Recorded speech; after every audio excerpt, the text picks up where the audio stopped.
Hello everyone, welcome to my channel recipes by Mahmuda. আজকে আবারও আপনাদের মাঝে চলে এসেছি নতুন একটি রেসিপি নিয়ে। আজকে আমি তৈরি করে দেখাবো একদম ঘরোয়া স্টাইলে মজাদার মুরগির মাংস রান্নার রেসিপি। আর ঘরে থাকা কিছু সাধারণ মশলা দিয়েই আজকে তৈরি করে দেখাবো এই অসাধারণ টেস্টের মুরগির মাংস। প্রথমেই মুরগির মাংস রান্নার জন্য আমি কড়াইতে তেল দিয়ে দিচ্ছি। এরপর এতে দিয়ে দিব কিছু গোটা গরম মশলা। গোটা গরম মশলার মধ্যে থাকছে 2টি তেজপাতা, 3টি ছোট এলাচ, 1টি বড় এলাচ এবং কয়েকটি গোলমরিচ। এরপর দিয়ে দিচ্ছি প্রায় 1 মুঠ পরিমাণ পেঁয়াজ কুচি। এরপর পেঁয়াজটাকে কিছুক্ষণ সময় ধরে তেলের উপর ভালোভাবে ভেজে নিতে হবে।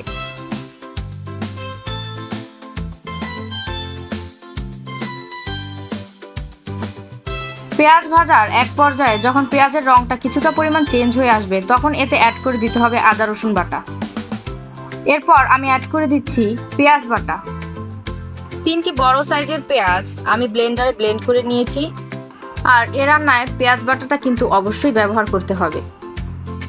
এবার পেঁয়াজ আর আদা রসুনটা কিছুক্ষণ আরও ভালোভাবে মিশিয়ে এরপর অ্যাড করে দিতে হবে পানি। আমি এখানে ব্লেন্ডারের জার ধুয়ে কিছুটা পরিমাণ পানি অ্যাড করে দিলাম। আর এরপরে দিয়ে দিতে হবে গুঁড়া মশলা। গুঁড়া মশলার মধ্যে এখানে যাচ্ছে হলুদ গুঁড়া, মরিচ গুঁড়া, ধনিয়া জিরার গুঁড়া, লবণ এবং গরম মশলার গুঁড়া। এরপর মশলাটা তেল ছেড়ে আসার পর্যন্ত খুব ভালোভাবে কষিয়ে নিচ্ছি।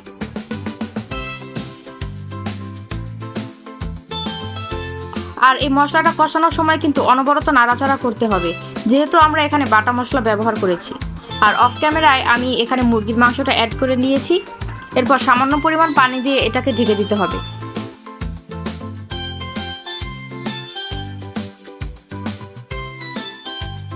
প্রায় 2 থেকে 3 মিনিট সময় ঢেকে দেওয়ার পর দেখতে পারবেন মুরগি থেকে প্রায় অনেকটা পরিমাণ পানি ছেড়েছে। এবার চিকেনটাকে একটু ভালোভাবে উল্টে পাল্টে আবারও আমি ঢেকে দিব। এই রান্নায় এক্সট্রা আর কোনো পানি ব্যবহার করা হবে না, এই পানিটা দিয়েই চিকেনটা সিদ্ধ হয়ে যাবে। এবার ঢাকনা দিয়ে ঢেকে আরও 10 থেকে 15 মিনিট সময় স্লো আছে চিকেনটাকে রান্না করে নিচ্ছি।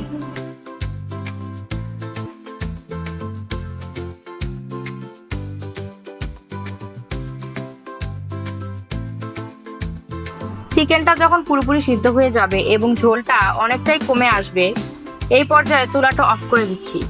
এবার চলে যাচ্ছি বাগারের প্রসেসে। মূলত এটি চিকেনের স্বাদ বৃদ্ধি করবে। আর আজকের এই রান্নায় এই প্রসেসটা কিন্তু ম্যাজিকের মতো কাজ করবে।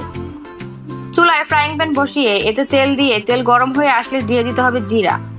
জিরাটা ফুটে উঠলে দিয়ে দিচ্ছি 1টি শুকনো মরিচ আর কিছুটা পরিমাণ রসুন কুচি। এরপর অ্যাড করে দিব পেঁয়াজ কুচি। এবার পেঁয়াজ, রসুন আর জিরাটাকে লালচে করে ভেজে নিতে হবে। যখন এটা ভাজতে ভাজতে একদম লাল লাল একটা কালার চলে আসবে, সেই মুহূর্তেই অ্যাড করে দিতে হবে রান্না করা মুরগির মাংস।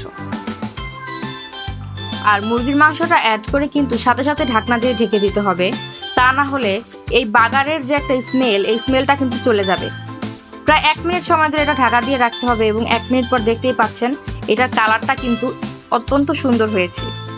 এটা খেতেও কিন্তু খুবই দুর্দান্ত মজাদার, আপনারা বাসায় ট্রাই না করলে বুঝবেন না। এরপর এর উপর দিয়ে কিছুটা কাঁচামরিচ অ্যাড করে একদম ঝোল শুকিয়ে আসা পর্যন্ত এটাকে ভাজা ভাজা করে নিচ্ছি। দেখতেই পাচ্ছেন মুরগির মাংসে কিন্তু একটু ঝোলের পরিমাণ নেই। আর এই রান্নাটা কিন্তু এভাবে মাখা মাখা খেতেই ভালো লাগে। ভিডিওটি কেমন লেগেছে অবশ্যই কমেন্টস করে জানাবেন। ভালো লাগলে একটি লাইক দিয়ে পাশে থাকবেন। ধন্যবাদ।